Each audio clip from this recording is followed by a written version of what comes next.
Hi everyone, welcome to this Polish Your English. This is Paul Raj Kandukuri. Polish Your English new version నేను start చేస్తున్నాను. ఈ రోజు నుండి new version కి అందరికీ స్వాగతం సుస్వాగతం. కంటెంట్ కొద్దాం. స్టార్టింగ్ నుండి వస్తున్నాను. మీకు తెలిసిన వాళ్ళు మళ్ళీ వినండి, రిఫ్రెష్ అవుతుంది, మళ్ళీ రిజిస్టర్ అవుతుంది బ్రెయిన్ లో. తెలియని వాళ్ళకి కొత్తగా తెలుసుకుంటారు. కొన్ని టాపిక్స్ చెప్తాను, అవి చూసి భయపడిపోకండి. Don't get scared of these titles.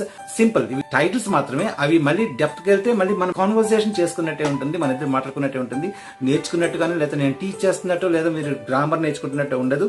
చాలా ఫ్రీగా ఉంటుంది. Persons, articles, auxiliary verbs, types of sentences, different types of tenses, phrases, clauses, combine the sentences with different clauses, defining and non-defining relative clauses, active voice, passive voice, segregating the words into different categories, framing a sentence, what not, everything.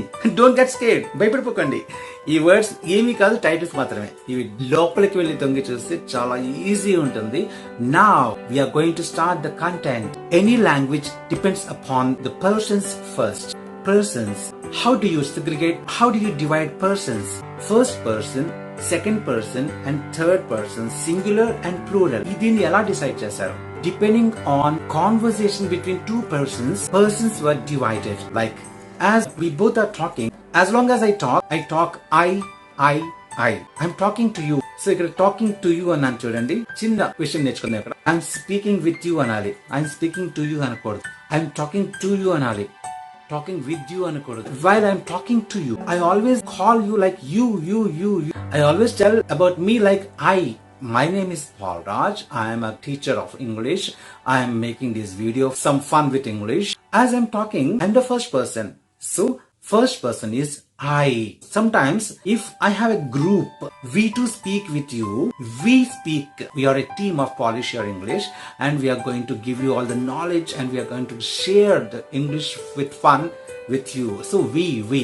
First persons are I or we. ఇద్దరు మాట్లాడుకుంటున్నప్పుడు మొట్టమొదటి మాట్లాడేవాడు నేను, లేకపోతే మొట్టమొదటి మాట్లాడుకునేవాళ్ళు మేము అని మాట్లాడుకుంటారు. కాబట్టి వాళ్ళు ఫస్ట్ పర్సన్, మొదటి వ్యక్తులు అవుతారు. మీతో మాట్లాడుతున్నప్పుడు నేను మిమ్మల్ని మీరు, లేకపోతే నువ్వు అంట. మై డియర్ ఫ్రెండ్, ఇక్కడ విషయం మీరు గుర్తుంచుకోవాలి, ఐడెంటిఫై చేయండి. ఇంగ్లీష్ లో నువ్వు అనే మాట లేదు. యు అంటే మీరు మాత్రమే. యు అనే దాన్ని ఎప్పుడు కూడా ఇంగ్లీష్ లో బహువచనంగా వాళ్ళు ట్రీట్ చేస్తారు. Because English is royal language, the Kings language, the emperors language, the international language, most respectable language. It respects the persons whom we are talking to. We respect the persons whom we are speaking with. That's English. So అందుకని you is అన్నారు. You are my friend అంటాం. ఏకవచనానికి వాడే has గాని does గాని you తో వాడరు. ఎందువల్లంటే you అంటే మీరు. అలాగే ఫర్ ఎగ్జాంపుల్ నేను కూడా అంతే. Even in English I and we both are treated sometimes plural. రాజులు కింగ్స్ అంటారు. మేము ఇక్కడ ఆశీనులమై ఉన్నామని చెప్పండి. మహారాణుల వారు మీరు కూడా అక్కడ ఆశీనులు కండి. మహారాణిని కూడా మీరు అని అంటారు. రాజుగారు కూడా ఆయన మేము అని అనుకుంటాం. So it's the royal language. ఏకవచనంతో వాడే డస్ గాని హ్యాస్ గాని ఫస్ట్ పర్సన్ తో గాని సెకండ్ పర్సన్ తో గాని వాడరు. ఇది గుర్తుంచుకోండి. తర్వాత ఈ టాపిక్ వస్తుంది మళ్ళీ ఇన్ డీటెయిల్. ఇది గుర్తుంచుకోండి. రాజులమయం. సో ఇంగ్లీష్ మాట్లాడే వాళ్ళు రాజులు. They are the kings, emperors. ఒకవేళ రాజులు అని అనుకోవడం ఇష్టం లేకపోతే they are the most respectable persons, respecting persons అని అనుకోండి. సో నేను రెస్పెక్ట్ ఇచ్చుకుంటాను, మీకు రెస్పెక్ట్ ఇస్తాను. నన్ను నేను తగ్గించుకోను, మిమ్మల్ని తగ్గించను. So I respect myself, I have a self respect and I respect you also. That is English. అందువల్ల ఐ డస్ అని వాడడం, యూ డస్ అని వాడడం, అవి సింగులర్ కి వాడతాం. అందువల్ల ఐకి యూకి డూ ఏ వాడతారు. అలాగే ఐ హ్యాస్ అని వాడడం, యూ హ్యాస్ అని వాడడం. ఎందుకంటే హ్యాస్ అనేది సింగులర్ కి వాడతాం. అందువల్లే I have and you have అంటాం. Okay, what is about third person? మళ్ళీ థర్డ్ పర్సన్ లో రెండు పార్ట్స్ ఉంటాయి. అది సింగులర్ అండ్ ప్లూరల్. సింగులర్ అంటే ఏకవచనం, ప్లూరల్ అంటే బహువచనం. థర్డ్ పర్సన్ ఎలా వచ్చిందంటే, అంటే first person and second person ఇద్దరు మాట్లాడుకున్నప్పుడు వాళ్ళిద్దరు ఎవరి గురించి అయితే మాట్లాడుకుంటారో వాళ్ళందరూ థర్డ్ పర్సన్స్ అవుతారు. వాళ్ళందరూ third పర్సన్సే. Everybody is third person. A third person, for example, I and you, first person and second person, or we and you, first person and second person. We both talk about a single person or single thing. The third person singular అవుతుంది. That comes under third person singular. And if we both talk, the first person I and we and the second person you both talk about some more than one person or a thing, that is third person plural. So ఇక్కడ ఒకే ఒక confusion English మొత్తానికి using of has, does. Has లో yes ఉంది, does లో yes ఉంది, అలాగే singular లో కూడా ఎస్ ఉంది. ఇది గుర్తుంచుకోవడం ఒక కొండ గుర్తు. సో సింగులర్ కే డస్ గాని హ్యాజ్ గాని యూజ్ చేస్తాం. అసలు ఈ డస్ హ్యాజ్ ఏంటి అంటే తర్వాత మాట్లాడుకుందాం, ఇది గుర్తుంచుకోండి అంతే. This is about first person, I or we. ఇక్కడ వి అనాలి, వి కాదు, వి కాదు, WE వి. గుర్తుంచుకోండి, I we first person, they come under first person. You alone comes under second person. And the third person singulars అంటే he, అతడు, ఆమె, a table, a chair, a dog, ఏదైనా that is singular. Okay, అవి ఏకవచనాలు. దానికి has, does use చేస్తాము అని చెప్పాను. అలాగే దాంతో వచ్చే వర్బ్ కి ఎస్ యాడ్ చేస్తామని కూడా చెప్పాను. గుర్తుంచుకోండి, తర్వాత దాని గురించి మాట్లాడుకుందాం. ఇక థర్డ్ పర్సన్ ప్లూరల్, ఏదైతే ఫస్ట్ పర్సన్ కి సెకండ్ పర్సన్ కి ఉన్న రూల్స్ ఉన్నాయో అవే రూల్స్ థర్డ్ పర్సన్ ప్లూరల్ కూడా చెందుతాయి. అంటే first person, second person and third person plural, ఈ మూడు ఒక రూల్స్ కిందకి వస్తాయి.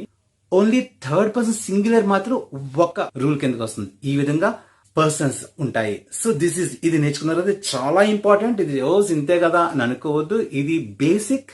ఈ రూట్స్ నుండి మనం ఫ్రూట్స్ తీసుకోబోతున్నాం, ఇంగ్లీష్ ఫ్రూట్స్. ఈరోజు నేర్చుకున్నాం ఒక విషయాన్ని, గుర్తుంచుకోండి. So this is about today's content my dear friends. Okay, next content రేపు మనం చెప్పుకోబోతున్నాం.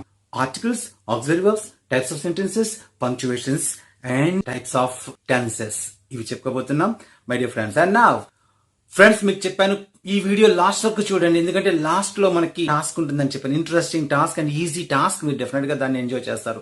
So don't stop at the middle of the video, right? And now let us see today's task. Very interesting, fully task ఇస్తున్నాను, చాలా easy. ఈ task answer మీరు నా WhatsApp number కి మీరు post చేస్తే I will definitely take care of this and I will definitely congratulate you and I will definitely respond to you, right? So immediate గా task మీరు ఆన్సర్ ఇవ్వండి. చాలా ఈజీ. ఏంటో చెప్పిన very simple. I have shared some ideas about persons. First person, second person, third person singular and plural. ఓకేనా? Right. Now third person singular కి రెండు words వాడతామని చెప్పాను. ఆ రెండు words only third person singular కే వాడతామని చెప్పాను. అదేంటి? Has and does. ఎందుకు? థర్డ్ పర్సన్ సింగులర్ లో ఎస్ ఉంది కాబట్టి, ఈ హ్యాస్ లో డస్ లో కూడా ఎస్ రెండిట్లో ఉన్నాయి కాబట్టి అలా గుర్తుంచుకుందాం. సింగులర్స్ కి హ్యాస్, డస్ వాడతాం. ఏ పర్పస్ అనేది ఖచ్చితంగా మనం చెప్పుకుంటాం నెక్స్ట్ ఎపిసోడ్స్ లో. Don't miss next episode. ఈ has, does third person singular కి వాడితే మరి మిగిలిన first person, second person and third person plural కి ఈ హ్యాస్, డస్ యొక్క రిమైనింగ్ ఫార్మ్స్ ఉన్నాయి. అవి ఏం వాడతాం మీరు కనుక్కోవాలి. అలాగే హ్యాస్ కి పాస్ట్ టెన్స్ ఫార్మ్ ఏంటి, డస్ కి పాస్ట్ టెన్స్ ఫార్మ్ ఏంటి, అది మీరు కనుక్కోవాలి. అలాగే హ్యాస్ కి పాస్ట్ పార్టిసిపల్ ఫార్మ్ ఏంటి అండ్ డస్ కి పాస్ట్ పార్టిసిపల్ ఫార్మ్ ఏంటి, ఇది మీరు కనుక్కోవాలి. You are going to teach me tomorrow. ఇవి వాడతాం మేము, ఇవి వాడతామండి అని నాకు మీరు చెప్పబోతున్నారు. That's the task. నచ్చింది కదా? సో చాలా ఈజీ.